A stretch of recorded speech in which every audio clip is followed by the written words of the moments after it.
Hello and welcome to this week's episode of Mooney's Mythic podcast. Mooney's Mythic podcast is sponsored by people. Feeling you all radiating out in the world, being there, doing your thing, getting it right, getting it wrong, getting it messy, getting it tidy, really loving all of you, really loving people. This podcast loves people. This podcast loves people who listen to the podcast. This podcast loves people who put the podcasts on and then doesn't listen, forgets about it, falls asleep to the podcast, wakes up to the podcast. We love you. Thank you for everyone who's recommended the podcast. I had a really lovely and epic moment the other day when someone was asking for podcast recommendations, and I was thinking, Sarah, one day you'll be on a list like that. Someone's going to say, "Oh, I really enjoyed Sarah's podcast," and there, Claire Mulligan had written, "I am really enjoying Mooney's Mythic podcast." Thank you, Claire. Thank you very much. So I reached out to Claire to say thank you, and she said that she'd been journeying to a Sundance in Spain and listening to it in the car, and that Ezra, the child in their car, the lovely, gorgeous girl, had asked for some of the episodes 3 times. I mean, that is close scrutiny. So when I was preparing for this podcast, I was thinking, would it bear up to the close scrutiny of 3 times listening? So Ezra, you can let me know that if that's true. And so I just record these in one take, and I don't do any editing or mucking around. I mean, people probably don't call it mucking around, but that's what it feels like, twiddling about. So thank you, people. So in celebration of the people that are sponsoring this podcast, I'm going to read out a couple of really swoony reviews for you. So this one is from Stu, and it says, "Only started listening to your podcasts because I know you, obs. Core. They're truly fantastic. Medicine, healing, light and fun, and yet wonderfully deep. Heart." I mean, that's just great, isn't it? I don't know where to get that tattooed, but I'm definitely going to put that somewhere where everyone can see it. And this one from Mikey: "Such a great podcast, Mooney. Love your chat and the way you tell that story. Also enjoyed the image of you stood on your doorstep, waving your little bent sparkler on your Todd. Congratulations on the 1,000 downloads. See you at the 5,000 party." Yeah, great. Thank you. Thanks to everyone. I know I say it over and again, but everyone who says anything positive to me just kind of helps me edge a little bit forward when there are places where, it's hard to know, it's just hard to know sometimes in those little places that that don't want growth, that don't want creativity, that want to stay all tucked and squash tight in their boxes. Something like a podcast which can just go out into the world, where I'm revealing myself and my thoughts and my dreamings in different ways, can feel really risky. And so thanks for making that container really safe for me, people. Thank you for everyone who said that they would put out a sticker, that they had some ideas about where to stick them. Thank you. Elizabeth Jane Lovely has said that she'll stick some in some books. She's going to a festival and she's going to stick some in some books. Thank you for all your ideas.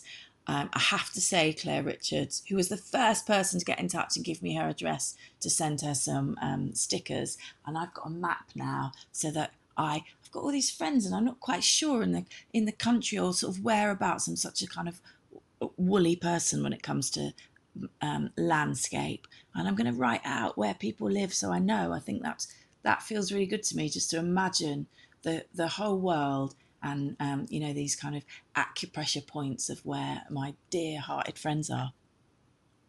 Anyway, Claire, I I got a hedgehog card out and stuck some stickers in and wrote your address on and posted it really enthusiastically.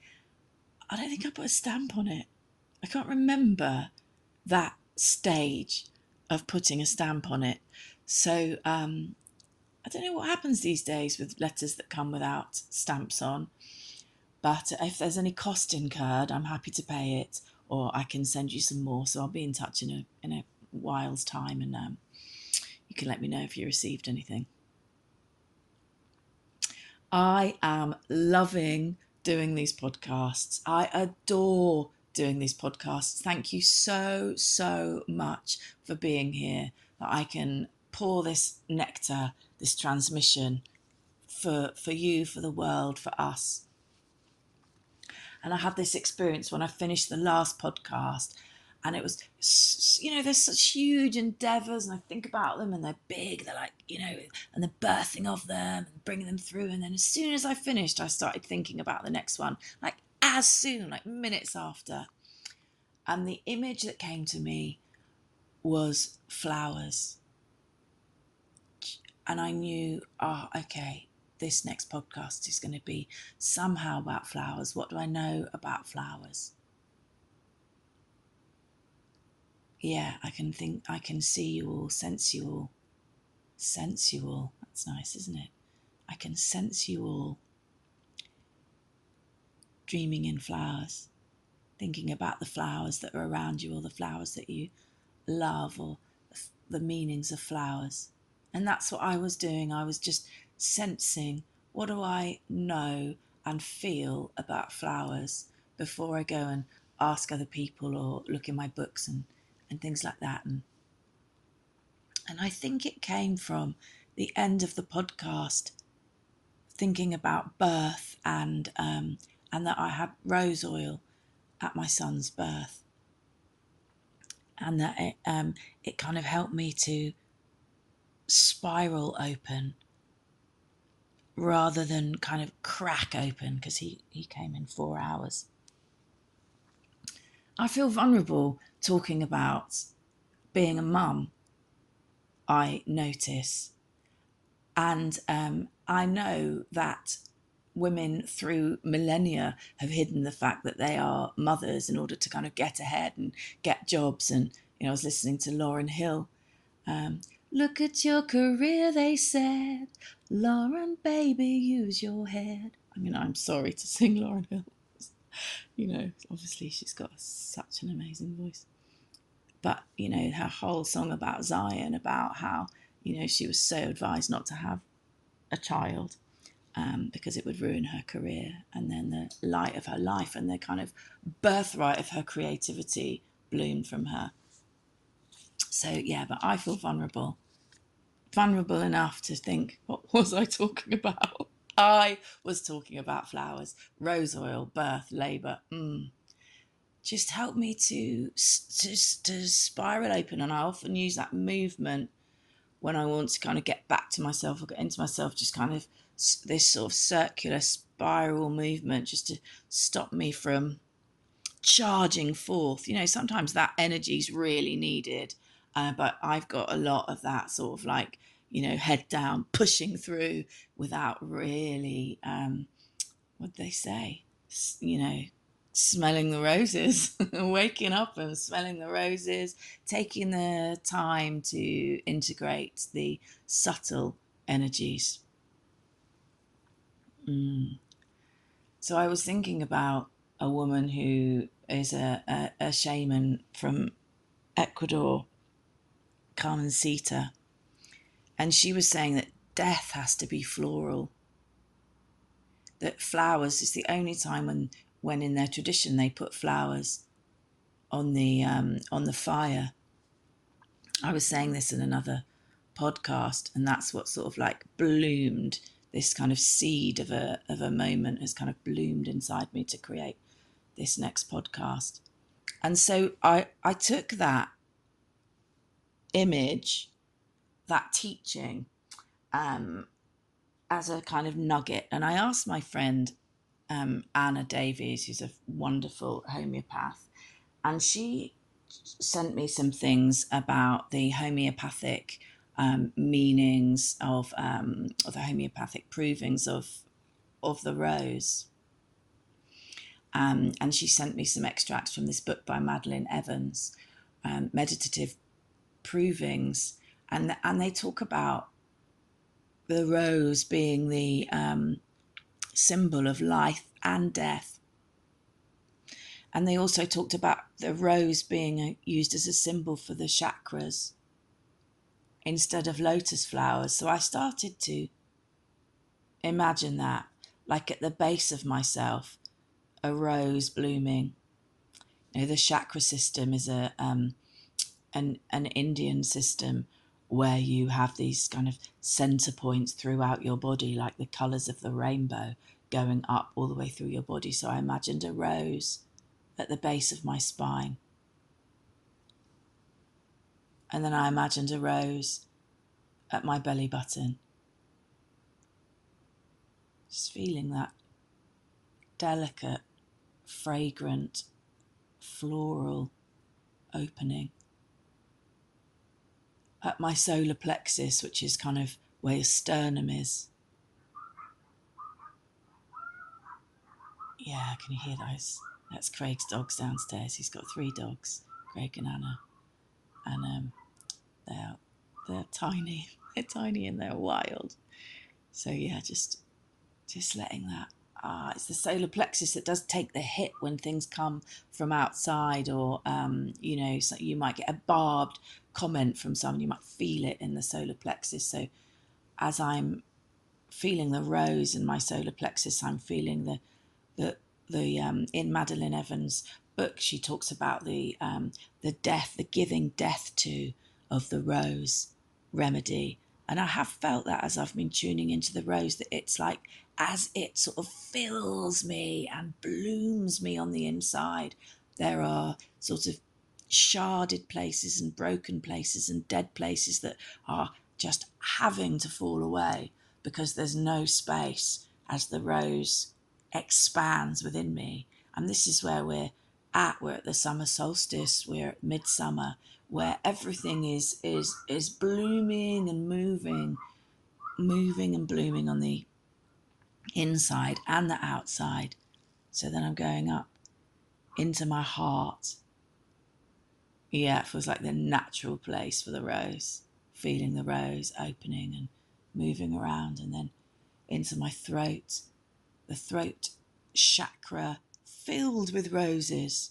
Can we imagine that? Filled with roses. And as I'm going up into my throat chakra, someone said, my friend Bryony, she said that you only need to go up to if you concentrate going up to the throat, then the rest of the chakras will just naturally open. But as we just come up to the throat and the third eye, which is just in between your eyebrows, crown of roses, and then like a champagne bottle, let's just imagine kind of confetti petals, just roses, roses, roses, roses everywhere. There I am, here we are in the realm of the rose. And I wonder how far we are from a rose. Wherever we are right now, I know that there's some roses by the gates downstairs, and I'm thinking about all along this street where I live, there are roses dotted around. And then from the roses, I started thinking about the wildflowers and the hedgerows. And one of my favourite hedgerow flowers is meadowsweet, because it's just so cute. It's like candy floss. It's like kind of pale yellow candy floss. And also I know that it contains is it something acid that is made into anitin, aspirin. Aspirin, that's right. So yeah, I'm always curious about that. And the mugwort's out. The mugwort's really flowering, and the mugwort for me just really activates my dreams. Totally activates my dreams. So it's like this real opening time, dreaming time. Here we are in this place. So from this place, I know that I am travelling to Wales. I'm going to go to Wales. I've just actually returned from Wales. which reminds me of this story about these two magicians, Math and Gwydom, and they conjure a maiden with broom and oak and meadowsweet. So I know that that's going to be my story for this podcast. But I don't know it actually that well. So that's an edge for me because I'm working on telling a story that I don't know really well. So thanks for coming on this journey with me. Now, this story is from a Welsh book called The Mabinogion, or Lady Charlotte Guest, who translated it from Welsh into English, called it The Mabinogion because it has these 4 branches. Each section is called a branch, and they are the Mabinogi. So she called them collectively all together, the Mabinogion. And they were originally translated into Welsh, which people say, oh, what an act of what's that word? An act of defiance to write something in Welsh, but maybe it wasn't. Maybe, a Welsh person wanted to translate it, wanted to collect all these tales, and they wrote them in Welsh. But it did mean that they were not available to the whole world when they were in Welsh. And Lady Charlotte Guest, she was a great linguist. She learnt so many different languages: Persian and Serbian, German and French, and at that time, in the medieval times, people were really celebrating myths from other cultures, and she wanted to prove that the Celtic myths, that the Celtic stories had every bit as much magic and adventure and wonder, and she really was committed to bringing the Mabinogion to the people, and to show and celebrate the Celtic heritage of myth and storytelling. And this is what she did, and I really thank you for that. I really thank these all of us who have these ideas or niggles, and we follow and follow and follow them. It took her years. She pursued it, and she created these the Mabinogion, which is a translation which we work with very much from today. And there are copies of the Welsh versions, the red book and the white book, and the red book is in Oxford, and in this book there is a dragon mentioned, and only once in Latin literature is a dragon mentioned. Before this, only once a dragon, and I just feel like, wow, how alive the dragons are in our dreaming, look at the Welsh flag, that great red dragon. Dragons are so much part of our mythology. So I'm going to Wales, and I stuff my copy of the Mabinogion into my bag on my way to visit my friends in Wales. Now, I've actually got a few copies, but the copy that I took with me was Gwyn Jones and Thomas Jones. It's a pretty faithful, not impenetrable, but maybe it's directly translated without much look of the sort of overview, or certainly not from an Gwyn and Thomas Jones, I don't believe, were ever oral storytellers. So off I go with my ideas of the Mabinogion and flowers, and I'm going to see my friends who are both keen gardeners, and I'm like, this is what I'm going to ask them all about this, and I sort of really feel confident that I know what the podcast is going to be about. Just never works like that. Just these, whenever I have a really clear idea about anything, just never ever works like that. So I'm trying to get a bit of info about flowers from my friend Joan, and just nothing. We get interrupted. The conversation goes other ways. I'm beginning to sort of kind of lose confidence in my questioning, and I'm kind of retreating a little bit. I did find out that roses have got really deep roots, and people think that you can't move a rose in a garden. You know, if you move a rose, it can often die, and they think that that's because it's so sensitive.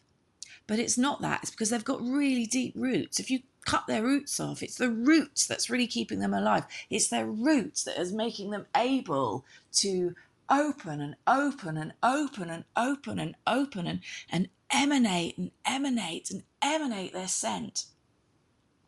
But apart from that, I get pretty distracted by seeing my friends and all that comes with.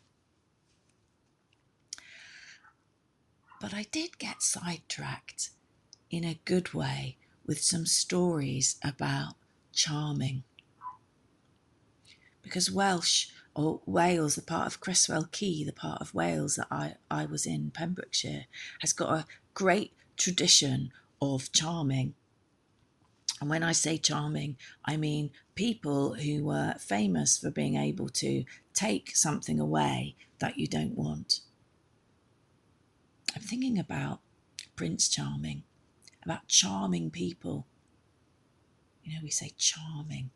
What are they taking away from us? Do they make everything just feel okay? Make everything okay? These charming people. So there were lots of different charmers in this area. There was a woman called Betsy, and apparently she charmed Dropsy. And there was Mary. She lived in Coma Park, and she would charm away jaundice.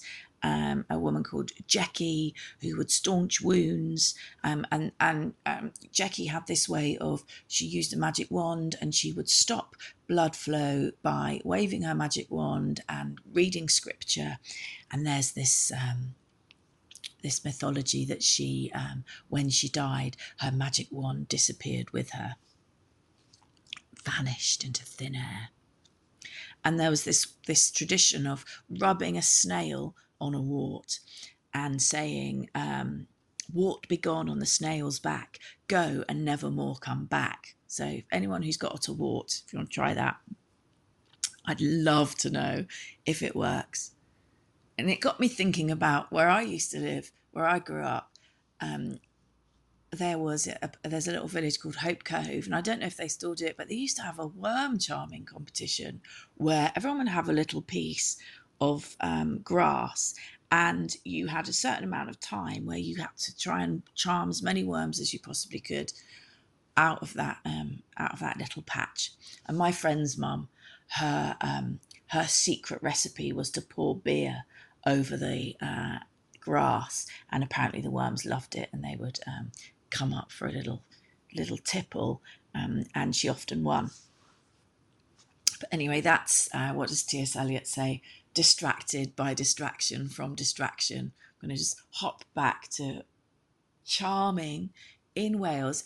And I went to visit my friend Tess, and she actually lives on the farm next door to where Jenny, the very local charmer, lived. And so I learnt that it was a female line, that the charming was handed down from her grandmother to her mother down to her. And Tess did chide me a bit when I was there. She's been listening to the podcast, and she noticed that I missed a week when I was away on Dartmoor, and she said that she had to re-listen to one. And so I just flag up now that I am going to Glastonbury Festival next week, and I'm really hoping to pop a story in the bag for you, but we'll see. And if anyone, I mean, if you're at Glastonbury Festival and you're just like, I want a podcast, then come up with your kind of recording materials or whatever, come up with your gadgety phone, and we'll record a podcast. You'll see how that goes. I'll tell you where I am later. Charming. Well, what was charming for me was that I was looking up at one of Joan's bookshelves, and she had another copy of the Mabinogion. She had a copy by Shona, I think I've got it wrong, Shona Davis, and it's so good. It's so good. It's got these ways of writing that are very oral, this kind of repetition and the way she uses words, it just jumped off the page for me and gave me another sort of insight into the Mabinogion as I was reading it. So I'm really grateful for that.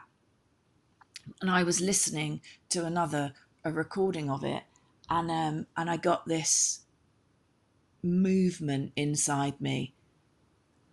I can't, it's beyond words. And that's when I get really excited about a story. Like an ancient cog begins to move deep, like deep in the earth. An ancient cog started to move.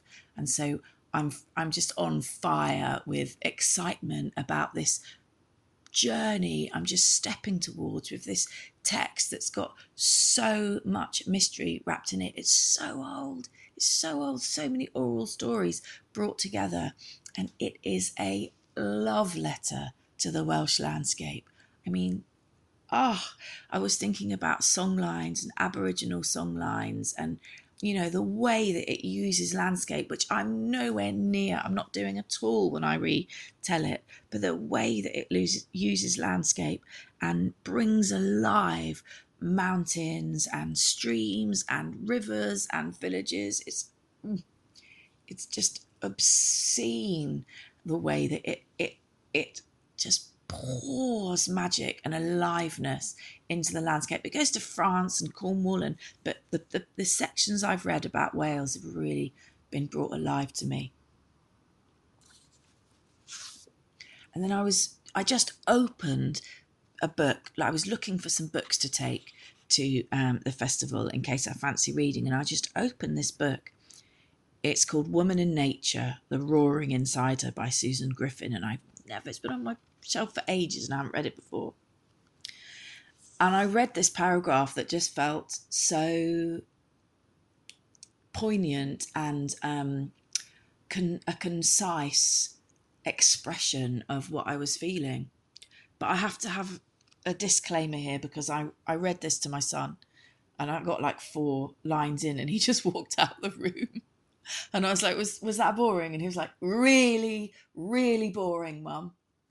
So hang in there, guys. Okay, it's like 20 lines. It's not so much, but hang in there. Or go and put the kettle on. It's up to you. But for me, I found it really moving, and I'm really looking forward to reading the rest of the book. Naming. Behind naming, beneath words, is something else. An existence named, unnamed, and unnameable. We give the grass a name and earth a name. We say grass and earth are separate. We know this because we can pull the grass free of the earth and see its separate roots. But when the grass is free, it dies. We say the inarticulate have no souls. We say the cow's eye has no existence outside ourselves, that the red wing of the blackbird has no thought, the roe of the salmon no feeling, because we cannot name these. Yet for our own lives, we grieve all that cannot be spoken, all that there is no name for, repeating for ourselves the names of things which surround what cannot be named. We say heron and loon, coot and killdeer, snipe and sandpiper, gull and hawk, eagle and osprey, pigeon and dove, oriole, meadowlark, sparrow.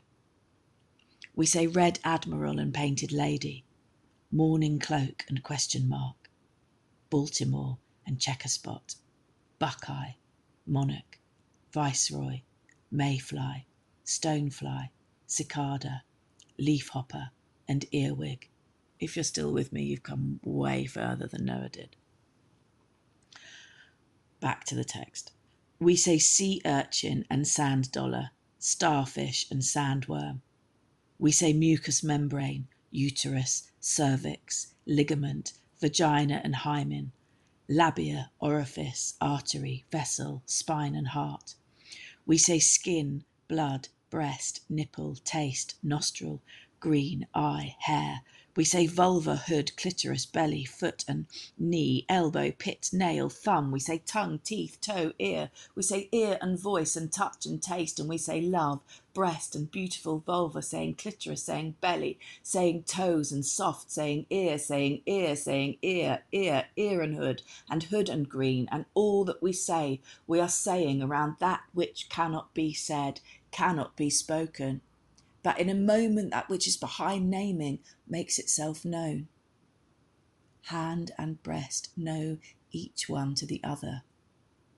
Wood in the table knows clay in the bowl. Air knows grass, knows water, knows mud, knows beetle, knows frost, knows sunlight, knows the shape of the earth, knows death, knows not dying. And all this knowledge is in the souls of everything, behind naming, before speaking, beneath words.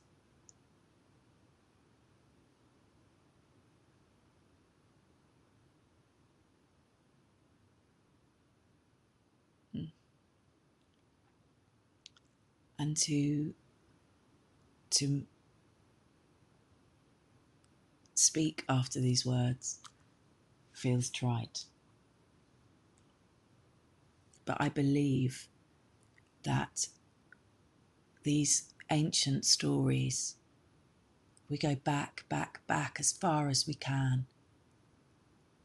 They contain so much that we've lost, and that we can, as academics, can pore over them, but actually if we tell them and tell them and tell them and tell them, and they activate memory deep in our cells. So that's what I hope to do, or trust that I'm doing when I'm telling stories, is activating something very deep within all of us. And I'm feeling like the pot's been stirred enough, and this story's coming forth. And the story begins with Math, who is a magician. And this magician, it doesn't actually begin right there, but that's where it's evoking for me. He's got this kind of quirk where if he's not at war, he has to have his feet in the lap of a virgin. Now I'll talk at the end of the story, I'll talk about my kind of first proving, my first thinkings and linkings about this story. But he loses his virgin, the virgin that he is using the lap of. He there's this great plot to get him to go away, because there's another man that's in love with her, and actually he rapes her whilst Math is away. And when Math comes back and she's no longer a virgin, he marries her. And so he's looking for another virgin. And Arianrhod, who is the goddess of the sky, she says, I'll be your next virgin. And he says, well, are you? And he puts his magic wand down and asks her to step over it. And as she steps over it, a fully formed young boy drops out. And so she kind of makes for the door. And then as she's making for the door, a tiny offering comes forth from her. And Gwydion, her brother, he takes this offering, this pulsing life, and he puts it in a box at the end of his bed. And it grows and it grows and it grows and it grows until there's a tapping in the box. And he opens the box and there's a baby, and they're a fully grown baby, and it's like it's already kind of climbing out and speaking. And Gwydion, he loves this child, and it's like by the time it's 8, by the time it's 4, it looks like it's about 8, and it can do extraordinary things. And so Gwydion takes the child to Caer Arianrhod, where Arianrhod is creating a new life for herself. And he's there, and she says, oh, hey, Gwydion, nice to see you. Who's your mate? And he says, don't you recognise him? He's your child. And she's totally shocked, and she's like, oh, she doesn't want to be seen with her child in this new life that she's created for herself, where she's flourishing. And Gwydion says that's disgusting. He's really judgmental towards her, that she isn't able to embrace her child. And she's like, get away. She says, and I'm not going to name him. That is my curse upon you. I am not going to name him. They have this big row, and Gwydion is like, we will see about that. So he takes the boy down to the river, down to the sea. And the waves are lapping up, and as the waves lap up, they bring dulse and other seaweeds towards him, and he summons and conjures with that seaweed a great boat. And they step on the boat and they sail towards Caer Arianrhod. And they summon the seaweed that they have on the boat into golden leather. And they pretend that they're shoemakers, and they start to make shoes. And the golden leather sparkles in the light of the sun on the boat as they dock in to Caer Arianrhod, and she sees them out of the window, and she's like, what are they doing over there? And her people come back and they say, oh, they're two shoemakers, they're making me shoes, they're so golden. She says, oh, get them to make me a pair. So they measure her feet, and they take the measurements down to these two shoemakers who Gwydion and the boy have changed their appearance. They've got a glamour on, so they're not recognised. And they make these shoes. And they make them too big. So they bring them back to Arianrhod, and she's like, they're too big. Tell them to make them smaller. So the people go down again, and they make these ones, and they're too small. She says, tell them they're too small. In fact, I'll go down myself. They can measure my feet exactly. So she goes down, and she steps onto the boat, and Gwydion says, let me see your feet. And she's getting her foot out, and she's placing her foot in front of Gwydion, and she sees this boy. And this boy, with, first of all, the light is attracting his kind of fair hair. And she watches him as he gets this pebble, and he throws it, and it hits a wren, stone drop down. And she says, look at you. Aren't you a Clw Clow Guffin? And they look at him, and he sort of shivers. And as he shivers, he turns back into his own form. And so Gwydion turns back into his own form, and the whole boat kind of melts away and just becomes seaweed all around them. And he's smiling, and he says, ha! You've given him his name, Clw Guffin. That's what we'll call him. That's what we'll always call him. He has a name. And Arianrhod is furious. First of all, she's just like drenched in this disgusting seaweed all around her. And secondly, she's been tricked, which she doesn't like. And so she just goes into defence, and she's like, well, he will never carry arms. He will never be able to defend himself. I curse him with that. And Gwydion's like, well, we will see about that. And he has this other idea where they need to get back into Caer Arianrhod, and they need to be as welcomed as absolutely possible. So they disguise themselves as poets, and the doors are flung open for them. And Gwydion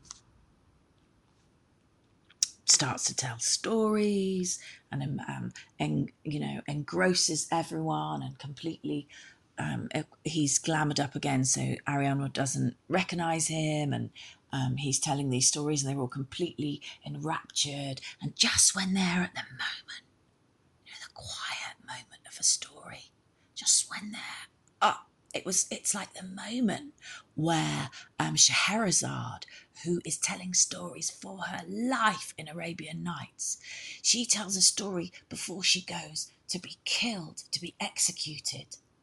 And then just as day breaks, she just stops on this cliffhanger. And then she's allowed to stay alive for another night. Just one of those moments in a story where the it's a pin drop moment. Everyone's holding their breath. There's all this noise from outside. There's this anger and shouting. They look out of the windows, and there's a great army coming towards the castle, and Arianrhod is terrified, and Gwydion says, "Fear not." "Oh, but what a shame. We are great fighters, but we have no arms." And she says, "Oh, I've got arms." And she calls the servants, and they're bringing, great clattering irons and swords and, those kind of maces and all kinds of things. And he says, "Right, you give them to the boy, to Arianrhod, and I'll get what I need." So she starts giving Phil lots of different weapons, and then there's silence. And she looks around, she says, "I think they've gone away." And he says, "Aha! No, it was me, and you have armed your son." And she's furious, and she says, "No way, I tell you what, he will never fall in love, not with a woman walking on this planet." And so the gauntlet has been thrown down. And Gwydion, he's not sure what to do with this, so he goes to Math. And Math and Gwydion, the two great magicians together, they come up with the idea of conjuring a woman out of flowers. So they use broom and oak and meadowsweet, and they call her Blodeuwedd. And Llyw falls in love with Blodeuwedd immediately. And so they marry, and Arianrhod has been thwarted a third time. But Blodeuwedd, she's made of wild flowers. She's made of the strong oak and the witch's broom. She is made of meadowsweet. And she doesn't want to be in a castle. She doesn't want to be cooped up. And Llyw is always away. And so she begins to feel her wild beating heart kind of almost bursting out of her. And she starts to range around and look around for some kind of wildness around. And she sees out of her window a man who is hunting. And he's hunting deer, and he's full of the wild stag, and he's full of this kind of hunting, adrenal, red blood energy, and she is really attracted by him. And so she says to her people, "Oh, look, he's obviously exhausted from the hunt, and we wouldn't be really, I'm sure my husband, he would really want to invite him in, so we really should invite him in." And so she invites him in, and they totally fall in love, and what to be done? She's married. So they decide that they will plot against Llyw, and they will kill him. Blodeuwedd knows there's magic afoot and all around him. So she knows that he's not going to be able to be killed easily. And when he comes back, she says to him, "Oh, I've missed you so much. I was so afraid that you had died. I'm so afraid that you had died." And he says, "Oh, no need to worry about that, my dear darling.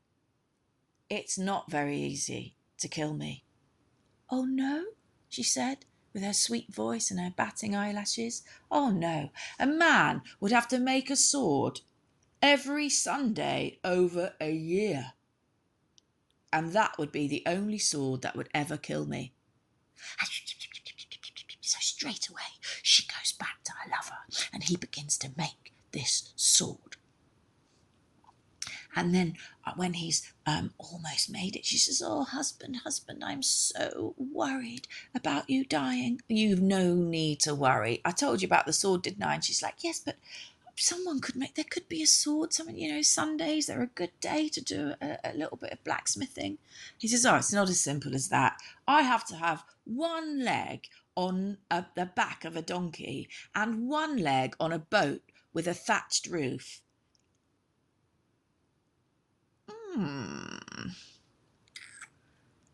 So she gets herself thinking.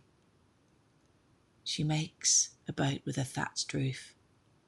She finds a donkey, And then when a year has passed, she says to him, I'm so worried about you dying.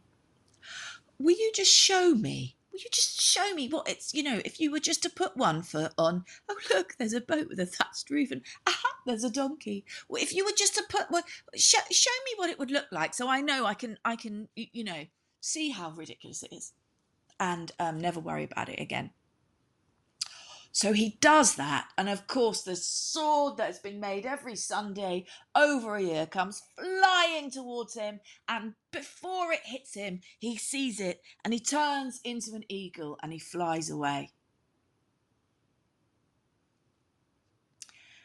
And Math is furious, and Gwydion's furious, and in the end, they do find him, and they nurse him back to life, but Blodeuwedd curse is that they turn her into an owl. And one of the reasons that I knew that this story was the right story to tell today was that I was driving around Wales and I saw an owl in the daytime. Huge white thing, and it was such an extraordinary sight, and it just glared right at me. And that was when I knew that this was the right story for today. And I'm just tracking through the story, see if there's anything I want to say about it. I mean, for me, it's just full of initiations. The magic wand, the stepping over the magic wand, the box at the end of the bed where something gestates and grows, the 3 times, the 3 curses that are broken, all the spells, all the magic. I feel like the more I tell this story, the more I can manage to include from the original version, this story's going to be offer jewels and jewels and jewels. I think about Arian Rod and how it might have been in the time of these stories where these children have come from different fathers perhaps, or and how that was to be an unmarried woman with children in her time. I think about the flowers that they choose to conjure Blodeuwedd with, broom, which is if you look at it, it looks like a broom, and it is what people made brooms with in the past. So she's got this magic of sweeping away, this magic of clearing and tidying, this magic of the witch's magic of the broom. She's made of oak. Like the strength and the magic in oak. It's such a big tree in Druidic lore. In fact, I think Druid, the beginning of Druid, I think means oak. And meadowsweet, which, like I said, has got this kind of aspirin quality to it. They're not making a flimsy flower maiden, they're making a strong magical woman. And again, that speaks to me again of initiation. And then she finds this wild hunt character, and in that there's this glimmer, there's this curtain pulled back of the older myths of Gwyn ap Neath and all these other things. I mean, I'm just telling you my initial, like off the top of the bat, juice that I'm getting from this story. Thank you for listening to it. Thank you for allowing me to go on this journey. And it feels like we're on it together now, guys. We're on this horse together. I don't know when I'll do more stories from the Mabinogion, but I will. And it seems a great time to start this midsummer. So yesterday was the solstice, and today is the full moon. And I was on the Pilton site. That's what we call Glastonbury Festival in Glastonbury, because if you say, oh, you're going to Glastonbury, you come into Glastonbury, it gets really confusing. So we call that world that's being created over there Pilton, and Glastonbury remains Glastonbury. So I was on the Pilton site yesterday, feeling very, very blessed to be there. I camp in the teepee field. Come and see me. Yes, I camp in the teepee field. It's not a teepee, it's like a swooping white witch's hat, and it has a golden mushroom on top. And I camped not by the main fire, but it's called the children's fire. And it's not a fire for children, it's called the children's fire because we work with it in awareness that all that we do in our lives and around that fire in that week is for future generations. It's for our future generations. It's for the children that come after us and after us and after us, and the children within us, which we're healing all the time. So I will be there telling stories between at 2 o'clock and 4 o'clock every day except Sunday. And I'll also be telling stories, special moments by the fire. And I'll also be doing my special storytelling. Now, storytelling is when people ask me questions and I answer in rhyme. And this was an old bardic tradition, and it's a way of accessing, I believe, kind of liminal magic. So if you've got a question or something that you want to, some kind of landscape of perspicacity, that's quite a big sentence, isn't it? Landscape of perspicacity. So perspex, like that you see through. So you want to like a bigger perspective on something that you want to see more about. Come and ask me a question. I'll answer in rhyme and we'll unpick it. We'll make stories with it, whatever. But I'll definitely be there at 2 o'clock and 4 o'clock. And come and pick up some stickers, stick them everywhere. Come and say hello. So when I was coming off of the site last night, feeling very grateful with my life, feeling there was this huge milky moon. Oh my goodness, full moon of the solstice. Wow. Daylight hours, the most daylight hours. I saw a hare, like an actual real hare. Blessing. I think 3 times in my life. I know I'm in nature quite a lot. I've seen 3 hares, and there was a hare in front of my car. Ba-dung, ba-dung, ba-dung, ba-dung, ba-dung, ba-dung, ba-dung. And then it stood under the moon. It stood still under the moon for a while. I like to think for me, but I'm sure it had much more important things on its mind. And thank you to that hare. It was such a blessing. So I am going to leave you with a Hafiz poem.